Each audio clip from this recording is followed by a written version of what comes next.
여러분, 우리가 앞에서 재판관에 대해서 살폈죠? 재판관은 하나님의 공의를 실천하는 거룩한 목적을 수행하는 겁니다. 그러니까 하나님의 판단을 대신하는 거예요. 왕을 지난주에 살폈죠? 왕은 하나님의 통치의 대리자예요. 그래서 통치 대리자가 어떤 기준으로 해야 되느냐? 옆에 둬야 될 게 뭐라 그랬어요? 하나님의 율법책 카피해서 그것을 계속해서 읽으면서 나라를 통치해야 된다. 오늘은 레위인이고 이 레위인 속엔 제사장이 포함되는 것입니다.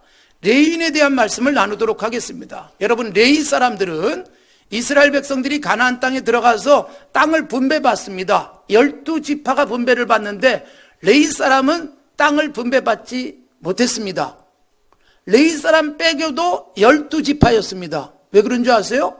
레위를 별도로 떼고 12지파였던 것은 야곱의 아들이 12아들이지만 요셉이라는 11번째 아들이 창세기에서 11번째 아들이지만 형님들에게 핍박을 받았지만 형님들을 용서하고 형님들을 잘 먹여 살렸고 조카들까지 다 책임졌고 아버지까지 봉양했고 동생은 물론 모든 가족을 먹여 살렸어요.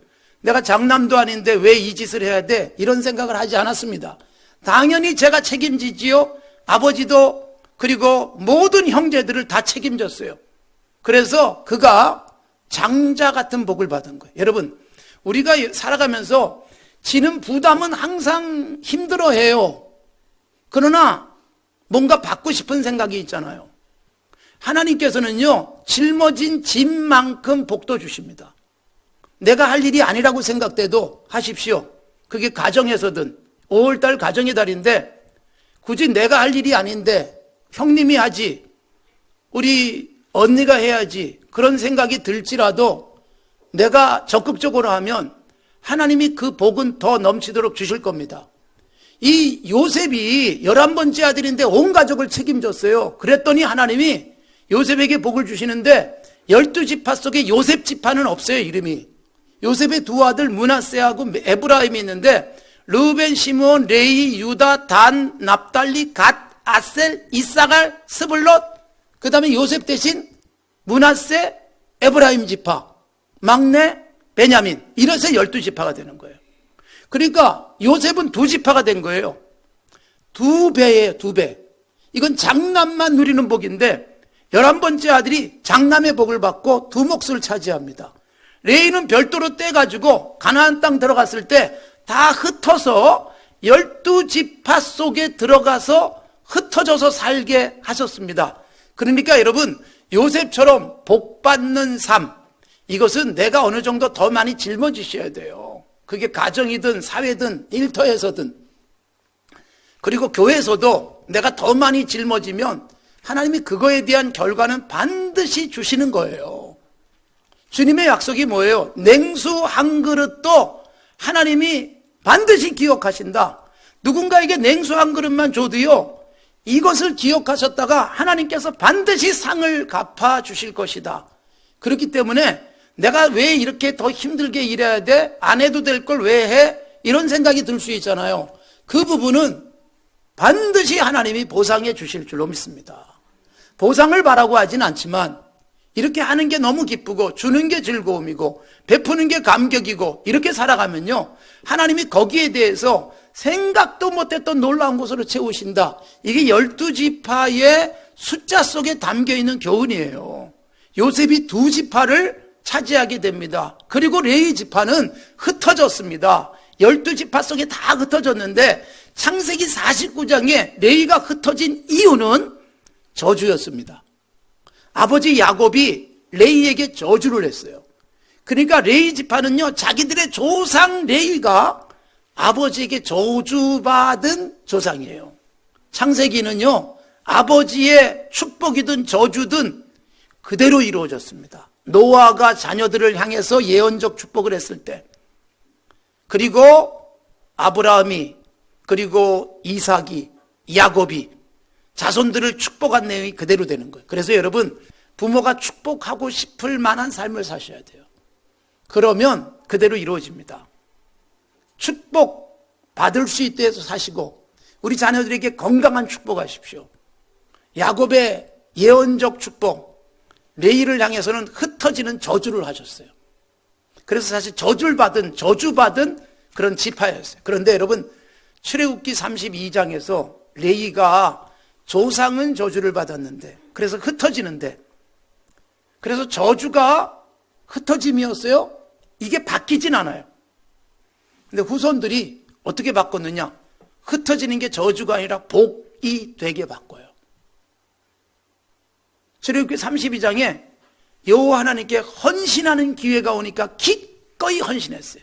온몸을 바쳐서 하나님 앞에 헌신한 결과 흩어지는 게 저주였는데 흩어지는 게 복이 됐어요. 그래서 이스라엘 12지파 외에 별도의 지파 레위가 출애굽 이후 가나안 땅을 차지할 때 12지파가 차지한 땅에 다 흩어져 들어가서 얻어먹고 산 게 아니라 흩어져 들어가서 그들을 축복하는 역할을 해요. 영적 사역을 감당해요. 거기서 예배하는 역할을 해요. 제사하는 일을 해요. 이스라엘 모든 지파가 하나님과 건강하게 연결되도록 하는 하나님과 백성 사이의 중간 역할을 합니다. 그 중에 제사장은 레위 지파 속에서만 세워진 제사장은 하나님 앞에 예배하면서 이스라엘 백성과 하나님 사이를 연결해주는 중보적 사역을 감당한 거예요. 이 사역을 완성하신 분이 예수 그리스도예요. 레위 지파의 사역은 예수님이 오셔서 하실 일의 예표가 된 거니까 레위는 엄청나게 복받았어요. 여러분, 조상이 망가뜨려 놨지만 후손들이 운명을 바꿔놓을 수 있어요. 우리 부모님이 예수 믿지 않았어도 내가 예수 믿으면서 우리 집안을 바꿔놓을 수 있는 거예요. 거꾸로 가기도 합니다. 부모님은 잘 살았는데 자녀들이 그 복을 잃어버릴 수도 있어요. 그래서 여러분, 내가 바르게 사셔야 돼요. 그래서 혹시 우리 집안에, 가문에 사실은 이 육체적인 DNA만 있는 건 아니잖아요. 가문의 전통이라는 DNA도 있고요. 신앙적 분위기라는 DNA도 있는데 이걸 건강하게 바꾸실 수 있어야 돼요. 예수님 안에서. 그래서 나는 우리 후손들에게 좋은 거 물려줄 수 있어야 되지 않겠어요? 조상 레위는 저주를 물려줬지만 여러분, 세월 지나서 400년쯤 지나서 400년쯤 지난 후손들은요, 그 저주거리를 바꿔서 후손들에게 복이 되게 했어요. 그래서 이스라엘 12지파 속에 레위 사람들이 들어가서 각각 영적인 사역을 감당했고, 그래서 이스라엘 백성들이 가나안을 차지할 때 땅을 다 나눴어요. 그걸 기업이라고 합니다. 터 기자를 쓰는 기업이 되어졌어요. 기본이 되는 업. 땅이 기업이에요. 땅에서 농사도 짓고 목축도 하니까. 그래서 그게 업이에요. 하나님이 그 땅을 나눠줬는데 레위 사람에게는 나눠주지 않습니다. 레위 사람에게는 오늘 본문에도 나오지만 여호와가 기업이에요. 여호와 하나님이. 그러니까 하나님이 나의 기업. 하나님이 나의 기업. 그러니까 나는 하나님이 먹여 살려요. 농사 지을 필요가 없어요. 하나님께 온전한 예배만 드리면 돼요. 하나님께 이스라엘 백성과 하나님 사이를 건강하게 유지하도록 관리만 해주면 하나님께서 먹여 살리는데 어떻게 먹여 살리느냐? 이스라엘 백성들이 농사 짓고 목축하고 거둔 것 중에 첫 번째 것 하나님께 드리죠. 11조를 드리죠. 제물을 드리죠. 그러면 하나님이 받으세요. 하나님이 받으셔가지고 이거 내 거야. 그리고 하나님이 잡수시지도 않잖아요. 가져가시지 않잖아요. 이걸 누가 먹고 살게 하셨느냐? 제사장과 레위 사람들이 먹고 살게 하시는 거예요. 하나님이 기업이고 나는 하나님이 먹여 살리시고, 농사 짓지 않아도 예배 제대로 드리면, 목축하지 않아도 하나님 앞에 이스라엘 백성을 영적으로 잘 관리만 하면 하나님이 놀랍게 복받게 하신 거예요. 이게 레위 지파예요. 그래서 레위 지파는 별도의 땅이 없었다. 농사 짓지도 않았다. 목축하지도 않았다. 그런데 넉넉하게 먹고 살았다. 오늘날 마찬가지예요. 제가 이제 넓은 의미에서 모든 레위, 우리가 레위다, 예수 믿는 모든 사람이 레위다라는 말씀을 드릴 텐데 그 중에서도 특별한 레위가 있어요. 레위 지파 전체 중에도 제사장으로 구별된 사람들이 있었듯이, 그게 누구냐 하면 사실은 굳이 나눠서 말씀드리면 교회에서 오직 주님의 일만 하고 살아가는 사람들, 구별된 일을 하고 살아가는 사람들이 특별하게 구별된 소수의 레위 사람이에요. 그리고 우리 모두가 삶의 현장에 가서 구별된 마음으로 어떤 일을 하든지 넓은 의미의 레위 사람이 되는 거예요. 그래서 하나님이 열심히 목회하면서 주의 일을 하면서 먹고 살게 하세요. 그리고 우리 모두도 마찬가지예요. 하나님 안에서 레위 지파처럼 제대로 살아가면 내가 농사짓고 사업하고 일하고 열심히 뛰어다닌 것에 넉넉하게 책임져 주실 줄로 믿습니다. 이것이 산상설교 마태복음 6장에 이렇게 되어 있는 거예요. 먹을 것, 마실 것, 입을 것 때문에 너무 걱정하지 마라. 이건 이방 사람들이나 구하는 거야. 너희는 그의 나라와 그의 의를 구하라. 마태복음 6장 33절. 이게 무슨 의미냐? 그의 나라와 그의 의를 구한다는 것은 손해를 보더라도 정직하게 살고 좀 늦어지더라도 말씀대로 살면, 아이고 그러면 어떻게 해서 돈 벌어서 먹고 살까 싶은데 하나님이 모든 것 더해 주시고 우리가 상상할 수 없는 놀라운 것으로 채우세요. 의를 추구한다는 것, 하나님의 나라를 구한다는 것은요, 말씀대로 산다는 것을 의미합니다. 하나님이 정해놓은 율법이 이게 정의의 기준이에요. 하나님의 나라는 어떻게 이루어지느냐? 말씀대로 살면 하나님의 나라가 이루어지는데, 말씀대로 살지 않고 말씀이 아닌 편법을 쓰고 세상을 따라가면 훨씬 좋은 것 입을 것 같고 좋은 것 먹고 좋은 것 마시는 것 같아도 그것들이 결국 탈락이 돼 있어요. 그러나 좀 덜 먹고 덜 좋은 걸 입더라도 하나님의 의와 그 나라를 추구하고 살면 하나님이 우리의 삶을 완벽하게 보장해 주시는데 그걸 바라보는 건 아니에요. 이건 그냥 결과예요. 결과. 우리가 바라볼 건 뭐예요? 내가 말씀대로 살았더니, 의롭게 살았더니 행복한 거예요. 기꺼이 손해봤어요. 100만 원이 생길 건데, 그런데 오히려 정직하게 살았더니 마이너스 100만 원이 생겼어요. 그런데 이게 막 기쁘기 시작해요. 야, 내가 이럴 수 있게 되다니. 전 같으면 200만 원 더 받기 위해서 수단과 방법을 가리지 않던 내가 차라리 100만 원 손해보더라도 말씀대로 살게 되다니, 내가 내 자신을 보면서 뿌듯해요. 행복해요. 기뻐요. 이 수준에 가면 결코 손해보지 않게 하십니다. 늦어지는 것 같지만 하나님이 풍성하게 채워주실 줄로 믿습니다. 이게 하나님에 대한 절대적 신뢰예요. 근데 우리가 요 선에서 머뭇거리는 거예요. 손해볼 것인가? 아니면 말씀을 손해볼 것인가? 요 선에서, 요 경계선에서 머뭇거리는 거예요. 요거 뛰어넘으셔야 되는 거예요. 당장은 좀 손해봐요. 이거 다 드리고 나면 내게 남는 게 없는데, 이런 고민이 올 수도 있잖아요. 이렇게 살면 내 마진이 너무 낮아지는데 그게 고민이 될 수 있어요. 그런데 그걸 해보는 거예요. 해봤더니 안 죽네, 손해가 되지 않네, 이게 경험되면서 우리의 영적 수준도 높아지는 거예요. 여러분, 하나님의 백성답게 산다는 건 그런 거예요. 우리가 구별된 사람들이에요. 이스라엘 백성들을 하나님이 명하세요. 내가 거룩하니 너희도 거룩하라. 레위기에서 말씀하시고 베드로 사도가 그걸 그대로 인용해서 말씀하세요. 이때 거룩이 뭐예요? 다르게 사는 거예요. 다르게 사는 거예요. 똑같은 사무실에서 똑같은 일터에서 일하는데 일하는 자세가 다른 거고 사람을 대하는 자세가 다른 거예요. 그러면 거룩이에요. 그게 구별이에요. 그게 바로 레위 사람으로 살아가는 거예요. 하나님께서 그 보장을 하시는 거예요. 레위 사람들은 1절에도 보면 계속 서서 섬기는 일을 했어요. 서서 섬긴다는 것은 하나님의 이름에 합당한 영광을 돌리는 제사를 드려요. 예배를 드려요. 예배를 드리면서 일이 끝나지 않아요. 계속 서 있어요. 성전에 없는 가구 중에 하나가 의자예요. 히브리서에 보면 예수님이 오셔서 구약에서 끊임없이 레위 사람과 제사장들이 드리는 제사를 단번에 드리고 앉으셨다. 끝났다, 그 말이에요. 더 이상 그래서 이제는 제사를 드리지 않습니다. 구약의 제사장은 끊임없이 계속 제사를 드렸어요. 이유는 끊임없이 죄를 짓기 때문에 죄사함을 받기 위해서 계속 제사를 드렸는데 예수님이 오셔서 우리의 죄사함을 완벽하게 끝내시고 단번에 제사가 완성되고 주님은 하늘 보좌에 앉으셨고 우리는 더 이상 죄사함 받기 위한 제사를 드리지 않고 죄사함 받은 것에 감격하면서 예배 드리는 거예요.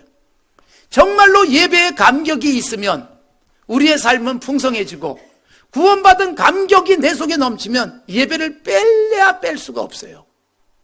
그래서 예배 중심의 삶을 살아요. 그러면 내 인생을 하나님이 책임져 주신다. 구약의 제사장들이 했던 것 레위 사람들은 끊임없이 서서 섬겼고, 예수님이 오셔서 완성하셨고, 그 안에서 우리 모두도 이제는 레위 사람으로 구별된 것입니다. 자, 여러분, 이제 그리스도인은 저를 포함한 모든 사람이 레위적 삶을 사는 거예요. 구별된 삶을 사는 거예요.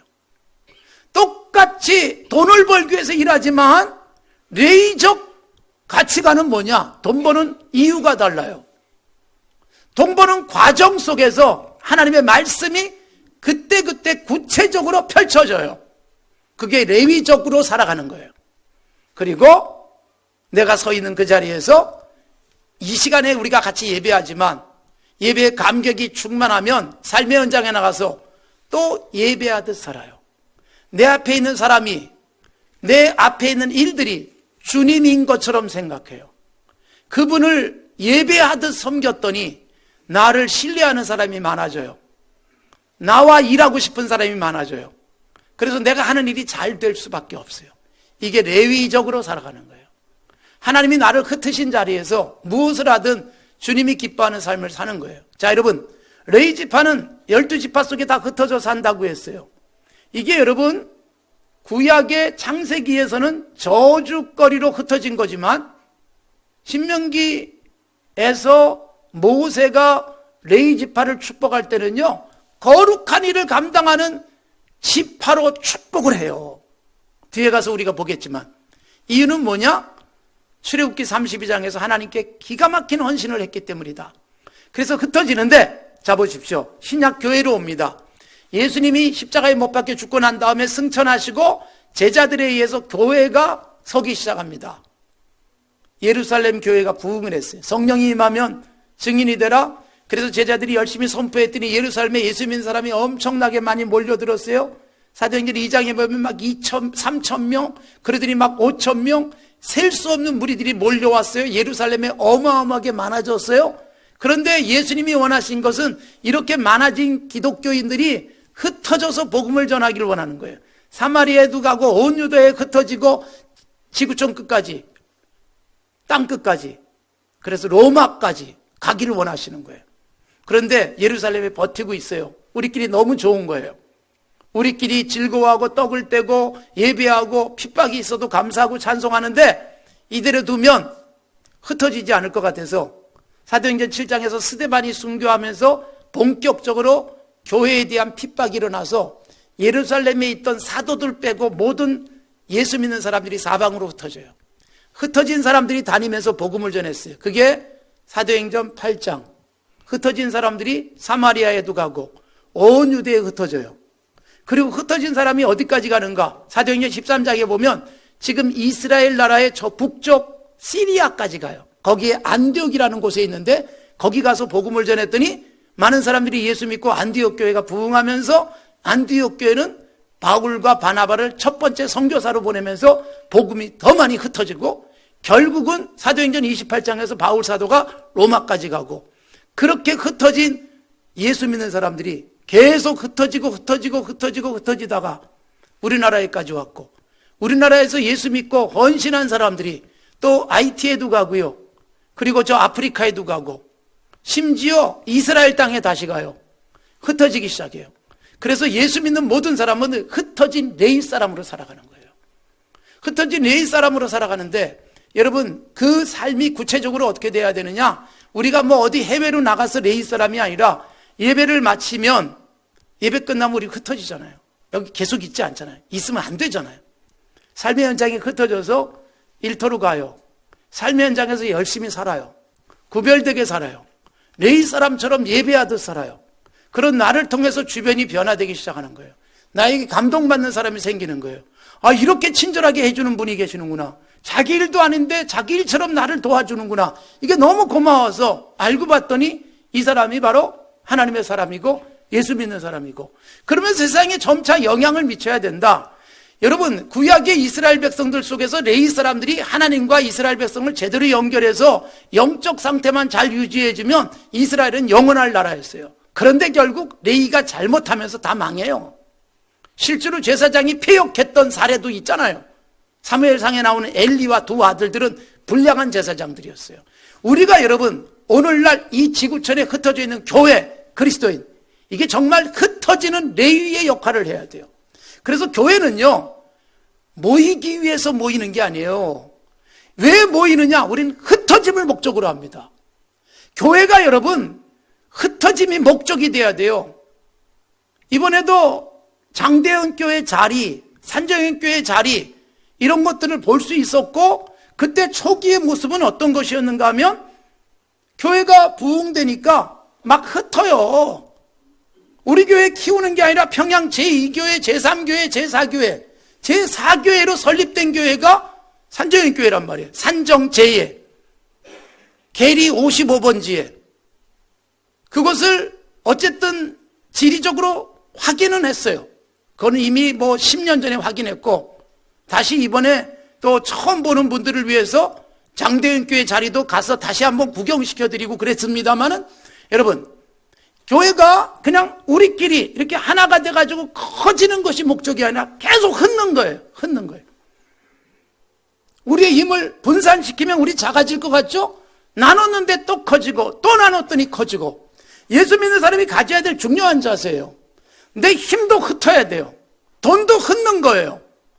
내 힘을 계속 쌓아두는 게 아니라 흩고 또 흩었는데 하나님은 계속 쏟아 부어주셔서 커지는 거예요.